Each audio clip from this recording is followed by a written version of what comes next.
लोक पुढारी न्यूज चॅनलला सबस्क्राइब करा। नवापूर डोकारे कारखाना दिवाळीनंतर सुरू होणार, अन्यथा संचालक मंडळ घेणार पुढाकार। नवापूर तालुक्याच्या अर्थव्यवस्थेचा कणा असलेल्या डोकारे आदिवासी सहकारी साखर कारखान्याला पुन्हा ऊर्जितावस्था प्राप्त होण्याचे निर्णायक संकेत मिळाले। गेल्या अनेक वर्षापासून डबघाईला आलेल्या आणि सध्या भाडेतत्वावर असलेल्या या कारखान्याच्या पुनरुज्जीवनासाठी विविध आदिवासी संघटनांनी एल्गार पुकारला होता। त्यांच्या मागणीनुसार आज दिनांक 17/10/2025 झालेल्या एका महत्त्वपूर्ण बैठकीत हा कारखाना दिवाळीनंतर त्वरित सुरू करण्याबाबत सकारात्मक आणि निर्णायक निर्णय घेण्यात आला। गेल्या 2 वर्षापासून कारखान्याचे उत्पादन पूर्णपणे बंद असल्याने नवापूर परिसरातील हजारो ऊस उत्पादक शेतकरी आणि आदिवासी बांधवांमध्ये मोठी आर्थिक चिंता व असंतोष पसरला होता।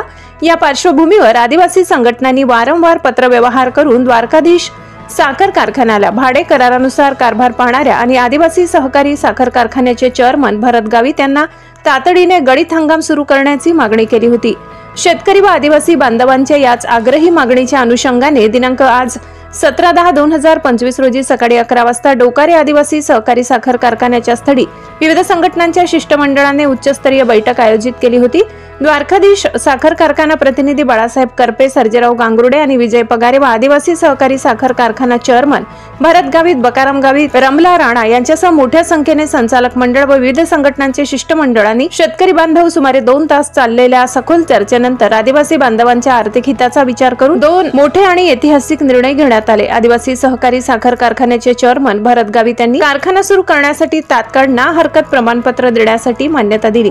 एवढे कारखान्याच्या पुनरुज्जीवनाचा मार्ग मोकळा झालाय। द्वारकाधीश साखर कारखान्याच्या प्रतिनिधींनी तांत्रिक आणि प्रशासकीय अडचणी दूर करून दिवाळीच्या शुभ पर्वानंतर त्वरित गळीत हंगाम सुरू करण्याचे ठोस आश्वासन यावेळी दिले। या बैठकीत केवळ आश्वासनावर न थांबता शेतकऱ्यांच्या हिताचे संरक्षण करण्यासाठी एक महत्त्वपूर्ण निर्णय घेण्यात आला। जर द्वारकाधीश साखर कारखान्याने दिलेले आश्वासन पाळले नाही आणि कारखाना वेळेस सुरू केला नाही तर आदिवासी सहकारी साखर कारखान्याचे विद्यमान संचालक मंडळ कोणताही विलंब न लावता स्वतः पुढाकार घेऊन कारखाना सुरू करेल। सर्व शेतकरी बांधवासमोरच असा चर्चेत निर्णय घेण्यात आलाय।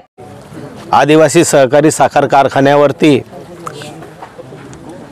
सर्व संचालक मंडळ उपस्थित होतं आणि ज्या आमच्या संघटना आहेत, शेतकरी संघटना आहेत, त्या सर्व संघटनेचे पदाधिकारी, शेतकरी बांधव आणि द्वारकाधीश सहकारी साखर कारखान्याचे कार्यकारी संचालक सावंत साहेब यांना बोलवलं होतं, पण ते काल येणार होते, पण कालचा कार्यक्रम रद्द झाला म्हणून त्यांच्याऐवजी त्यांचे प्रतिनिधी म्हणून मुख्य शेतकी अधिकारी करपे साहेब यांना पाठवलं आणि बाकी त्यांचे कर्मचारी आहेत। सगळ्यांबरोबर सकारात्मक चर्चा झाली। शेतकरी बांधवांनी त्यांचा जो काही रोष आहे किंवा त्यांच्याबद्दल जे काही त्यांना वाटत होतं त्या पद्धतीने त्या ठिकाणी सर्वांनी 2 शब्द त्या ठिकाणी सांगितले। आम्हालाही विचारण्यात आलं आणि आमचीही भूमिका आम्ही त्या ठिकाणी सांगितली। हा आदिवासी सहकारी साखर कारखाना हा सर्वसामान्य शेतकऱ्यांचा कारखाना आहे आणि तो शेतकऱ्यांचा कारखाना हा चालला पाहिजे हे तुमचं आमचं सर्वांचं मत आहे। त्याचसाठी संचालक मंडळाला आपण सुद्धा निवडून दिलेलं आहे आणि ना हरकत प्रमाणपत्र जी NOC जी पाहिजे होती त्या संदर्भात हा सगळा विषय होता आणि आज आम्ही ती NOC ज्या द्वारकाधीश कारखान्याने या ठिकाणी कराराने कारखाना घेतला होता आणि त्यांनी या ठिकाणी त्यांच्या म्हणण्याप्रमाणे की 40 कोटी रुपयाची मशिनरी या ठिकाणी आम्ही बसवलेली आहे आणि त्या मशिनरी पोटी आम्हाला काही कर्ज घ्यायचं आहे। आता ती किती रक्कम आहे ते मला नाही माहिती, पण ते आपल्या याच्यामध्ये ते सांगतील, तर त्यांना ती उचल देण्यासाठी सर्व संचालक मंडळाने सर्वानुमते मंजुरी दिलेली आहे।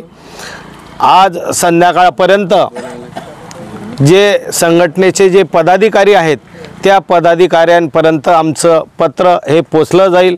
संघटनेमार्फत हा विषय आहे त्याच्यामुळे ते पत्र संघटनेला देऊ आणि संघटना आणि संबंधित कारखाना यांना ते पत्र हस्तांतरण करेल। ज्या पद्धतीने इतक्या 1.5 वर्षापासून हा कारखाना बंद होता आणि हे सीझन चालू झालं पाहिजे, या सकारात्मक दृष्टीने आम्ही हे पाऊल उचललेलं आहे। त्यांना NOC देण्याचं संचालक मंडळाने सर्वतोपरी मदत करण्याचं आश्वासन दिलेलं आहे आणि संचालक मंडळाने हे पण सांगितलं की आपल्याकडनं जर कारखाना चालू होत नसेल तर तसं 2 ओळीचं पत्र तुम्ही आम्हाला द्या। हे आदिवासी सहकारी साखर कारखान्याचं जे संचालक मंडळ आहे तो हा कारखाना स्वयंभू म्हणजे स्वतः चालवण्यासाठी सक्षम आहे, हे सुद्धा या ठिकाणी आम्ही नमूद केलं।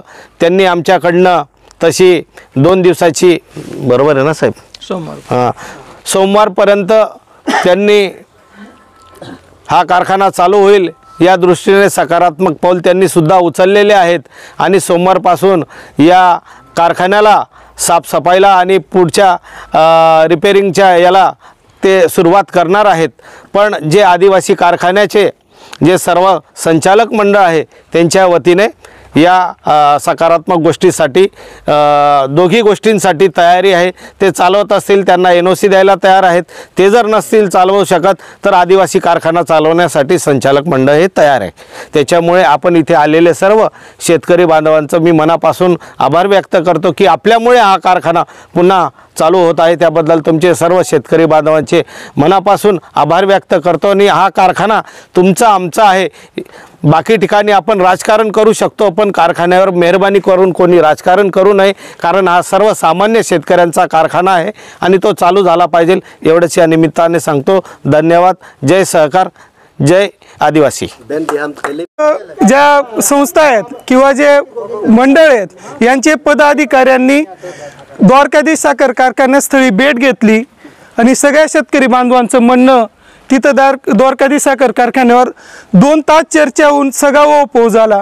त्या चर्चेतनं कारखाना सुरू करण्यासंदर्भात इथल्या ज्या अडीअडचणी होत्या या अडीअडचणी दादांनी त्या मंडळाला सांगितलं, शिष्टमंडळाने जे NOCसाठी की आम्हाला NOC मिळाली तर आम्ही तो कारखाना सुरू करू आणि आजही ती सकारात्मक चर्चा चेअरमन साहेबांसोबत झालेली आहे।